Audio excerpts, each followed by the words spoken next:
I guess I never really got to my best things of the week, but I got a new board game and I finished my playthrough of it, 1960. Oh no, I can't remember the name of it now. 69. The board game? Yeah, Is it the one that you just got? yeah. I forget. It just, You have no more information. man, Because you were talking to me about this like last week. You're like, Yeah. oh, I just got this game. I've just really been blanking today. 1960, the something to the president. Something to the president. The making of the president. Yeah, Wait, the making of the president? yeah.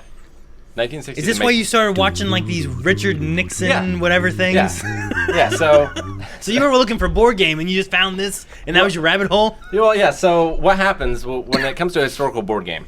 Like, historical board games and war games usually have longer rule books than normal board games. Sure. Or at least they have more words because they don't have as many pictures or something. But whenever I get one of these new board games, I say, well, okay, I've got a 1,000-page rule book to read.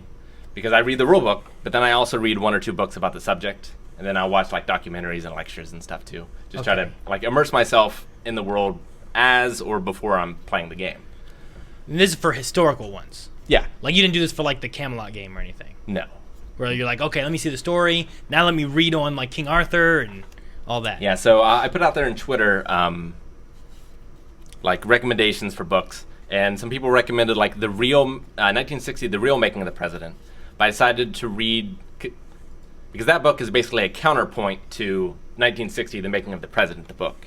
So I started with that book, and then I'm going to read the counterpoint. I've watched all the debates. I've watched the election results. I've watched a couple documentaries, but I just go down these deep holes. But I finally did play and finish the game. Ooh, you finished it. I did. Is it a single player game? It's not, Okay. but I frequently play these. Do you play 2 sides? Yeah, yeah. Okay. And I enjoy it that way because I'm the opposite of Aaron, in that when I play games, the most important thing for me is that the other people are having fun. Sure. You know? I want to crush Yeah. them. I want them to never play again, Rick. So, Yeah, I love losing the game while I still have like all my regular health. Like, all right, you beat me. when I get to play games solo by myself, like I don't have that worry about whether or not the other person's having fun. Sure. So like I can take all the time I want to take my turn. You know, I can try things that might, otherwise annoy someone or something. You just have complete freedom. And like it doesn't work perfectly because you know what's in the other player's hand. You have information that you wouldn't necessarily have necessarily. But you can mitigate that with like some randomness or dice rolls. Like if I'm playing a multiplayer game, I'll assign like personalities to the different players. And so like this player has a much more higher percentage to do an aggressive action. Gotcha. This player is going to be more focused on economics or something like that. So you give your own character selves personalities? Usually, yeah. Okay. And I try to play the game that way. If it is a historical game, like I'll sometimes try to play as historical as possible, and that can dictate some of your decisions as well. Okay. But yeah, I played it. It's absolutely an amazing and fantastic game. Nice. Absolutely loved it. The history just jumps off, but it's a very simple game in its rule set. But there's a lot of very complex and hard decisions in it, and that's some of my favorite games. Gotcha. Where it's easy to teach someone, but on your turn, you're just pulling your hair out, trying to think, man, if I do this, then they're going to do this. Maybe I can do this, but then they'll do this. So I had a good time. If there's anyone out there who would want to play online with me, hit me up on Discord, and maybe we can get that going, because I'm looking for opponents. Maybe it's on tabletop. I would probably play it on Vassal, which is a free software. There's Vassal. Yeah, Vassal. Vassal's cool because you can play it in real time, but you can also do like play over email. So like you can make a move, it'll email it to someone, and then they make a move, and you can play something over a few months or something that way. Gotcha. So good stuff. I also started the Blind Wave Irregulars hint hunt You did. yesterday. Yeah. These guys here. Irregulators. I wish it would have been called Irregulators. Every time I always just want to go Irregulators and yell it out, but So yeah, I started that proper yesterday. I did not get very far. And I was sitting next to you on my machine here because you were right there working on it, and you got far. Well, so I mean, you went down a lot of avenues. All that distance adds up. so I've been recording locally, like me working on it. We might do something with that later and release it. But I don't know. It's similar to my own hit hunts in that I don't know how far the journey is. I get you. You know? So, like, I have a wall in front of me, but I can't see past that wall. So I have no idea how long the runway is. All I can see is this wall. I understand what you mean, yeah. It's like you have a wall, but you don't know how thick it is. You just know you got to get through it. Yeah. Right? It could be an inch thick. It could be a foot thick. It's also one of those things where it's like, okay, so the fans know that we barely have enough time to get stuff done normally. So how much time do they think I have to get this finished? Yeah. You know? So it can't go that deep, and then I see you over there, and you went pretty deep.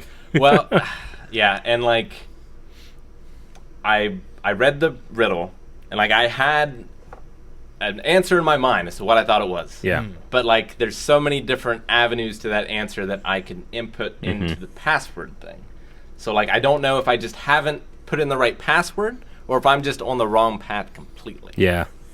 It's like It's been a lot of fun. what was that? I don't know what I was looking at. There was something I was looking at where it was like an employee test thing, right? And you had to answer 100% and get it right. And one was like, after going to the bathroom, what must you do? And they put in wash your hands, and it made it incorrect. But the options they would take was wash hands, wash space hands, wash capital W, capital H. You know, push them together, no space. There was like all these versions of like space hands. Yeah, it was all these versions of like washing hands, but there was not wash your hands. It was not one of the answers in there. So it said they got it wrong, and I was like, that's so ridiculous. So the good thing about my hint hunts as compared to this one is either they're human reviewed via Twitter. Yeah. So if you're close enough, you can just have it. Yeah. Or if it's something that I program, I will, in the code, take out spaces, make everything lowercase. Yeah. So like there's not these different varieties, or I'll program in a bunch of different varieties. Sure. So like for the hint hunt, like dungeon crawler game, like for the riddles, like if an answer was like a mirror, I would put mirror, looking glass, mirrors. Yeah. You know, and try to make it so you didn't have to get exactly what it is. But with this password field, I have to get it exactly right. I have to get the capitalization right. I have to get the spacing right. I have to get the symbols right. So. And I mean, the big thing, like compared to what you do to them versus what they're doing to you, is that they have 100 people working on it at once. That's the other thing too. You know, it took them. Oh yeah, this took them 2 days. I'm like, yeah, there's 100 of you. Yeah, so I've got like tunnel vision on my answer. And like if I had another voice over here being like, yeah, but what about this? I could be like, oh, and then I could like turn the tunnel this way and go down. So it's been good though. Yeah. I'm very proud of them. I'm so very proud. We'll see. Maybe I'll get the answer. I'll be like, that can't possibly be the answer. What? That's terrible. .com. I want to know how I get them to do squats. Yeah. How do we get them to do? How do I make that happen? Are the rest of Blind Wave not allowed to help? I don't know. I haven't. Think so. I'm not really sure what the rules are. Yeah. Exactly. I don't know what the rules are either. It was all about Rick. I don't think I was mentioned once in that video, so I figured it wasn't for me. Yeah. So I do involve them sometimes in the creation of the hints. Yeah. Yeah, you'll like ask for like certain questions or something like that. I try to get them to test the video games, but they never do. I played it a little bit, but I didn't get nearly as far. I was like, this is cool. I don't have time. But what? I mean, that's where we got the Will Row Hood question. Empire Strikes Back in that one. It's true. I'm like, dude, there's this ice cream guy. Yeah. All right? With this crazy hair. You're going to have to put that on your flashcard when it comes time. Oh, I don't need to put that one for that movie. The flashcards are stuff I don't know, Rick. The rules are Rick can do whatever he wants and get help from whomever he wants to get help from, as long as they're not involved in the creation. Okay.